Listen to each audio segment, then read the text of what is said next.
So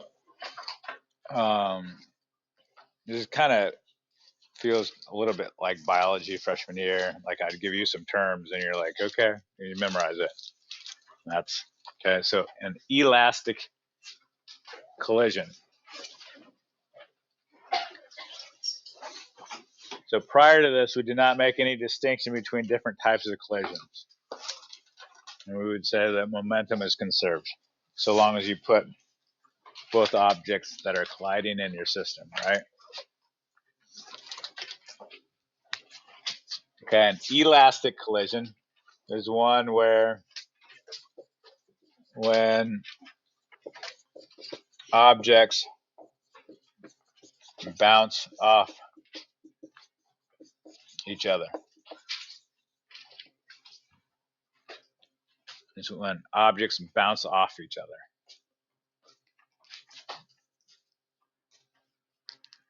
So when they hit, okay.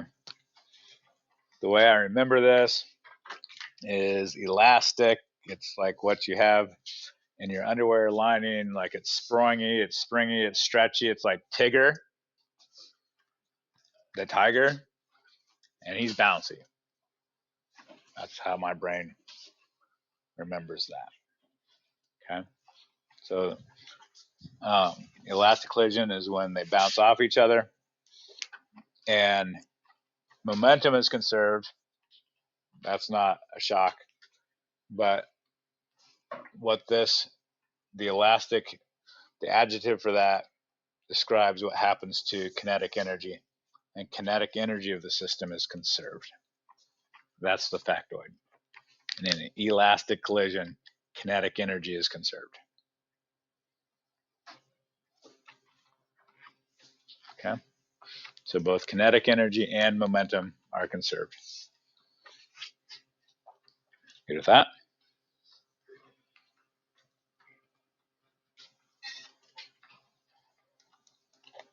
So kinetic energy is conserved in an elastic collision. Okay. Don't worry about copying this one down. The reality is that when a collision happens in everyday life that we see, kinetic energy is not conserved. It's lost, and that's due to an inelastic collision. But just like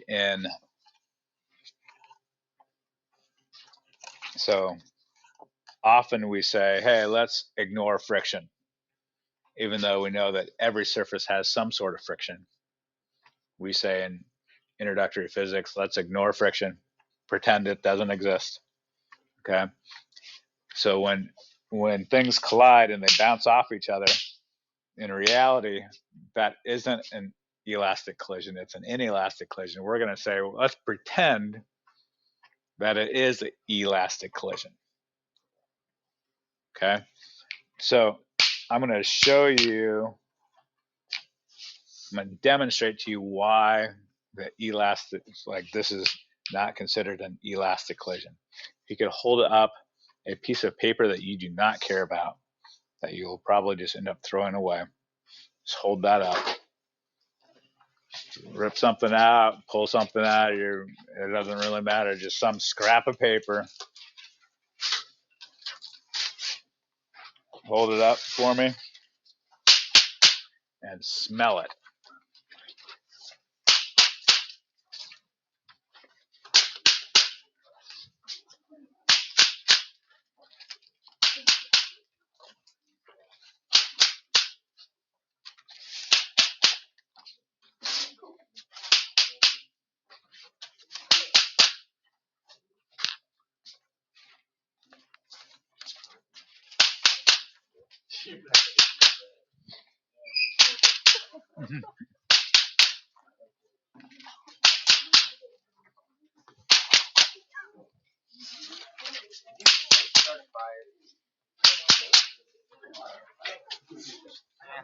Thought so.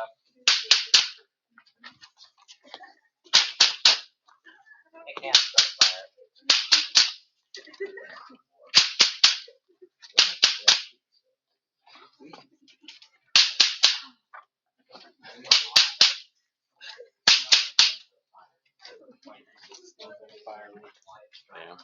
Okay. So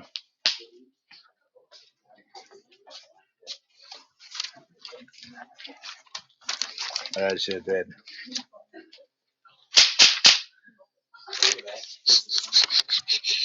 That smells like smoke.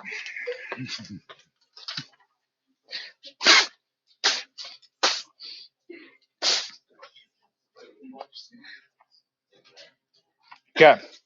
So what that's showing is that when the two balls crash together, they are bouncing off each other, but energy is released. It's being converted from kinetic into other forms of energy, like heat, like thermal energy, enough to singe your paper. You can also hear the collision. That means there's some energy released to make sound waves. So when things collide in real life, they don't ever. It's not an elastic collision. It's an inelastic because kinetic energy is lost. But just like we can assume or we can pretend that, like, oh, let's say we have a frictionless surface, we're going to pretend in a similar way. Oh, let's pretend this is an elastic collision. Okay, good for that. Elastic collisions really happen only at subatomic levels, like with electrons, like coming. But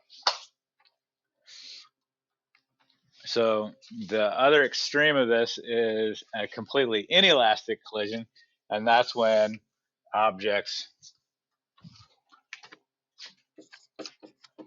stick to each other when they collide. And kinetic energy in this case is lost, but momentum is still conserved. Because up until today, we did not make a distinction between what type of collision it was. Momentum was conserved so long as you put both objects in your system, but kinetic energy would be lost. Okay.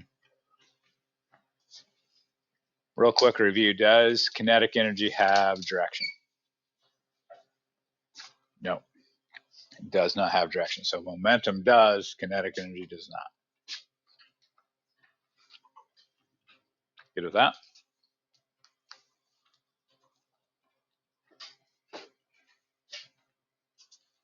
And lastly, an explosion. This is when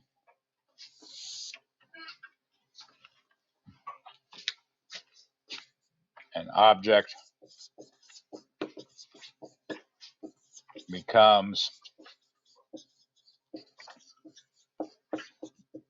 multiple smaller objects. Okay.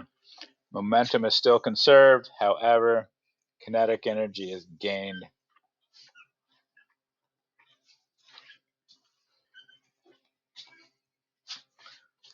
due to the fact that you start with chemical potential energy and that's converted into kinetic energy.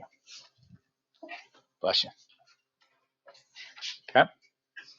So you've got an elastic collision, completely inelastic collision, and explosion. Okay. So those are that conversation just satisfied state standard. Good.